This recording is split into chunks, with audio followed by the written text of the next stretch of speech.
vety v nemčine, ktoré si síce vieš preložiť, ale nevieš na ne odpovedať, lebo nevieš úplne, čo tým myslia.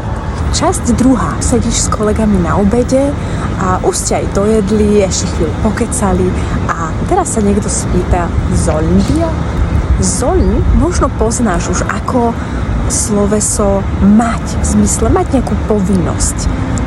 Ich soll zur Post gehen, mám ísť na poštu, alebo ich soll, alebo ich sollte, často v tom podmieňovacom spôsobe ich sollte, mal by som mehr Obst essen. Ich sollte mehr Obst essen.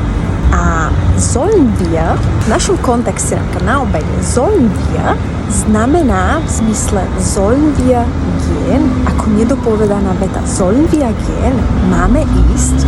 Čiže je to také, že už sme dojedli, tak čo, ideme, máme ísť, pôjdeme a ty môžeš odpovedať ja. A potom vstanete, odnesiete taniere a idete zurück an die Arbeit.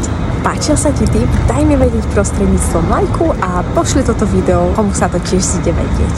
Deutsch mit Susanna. Tschüss!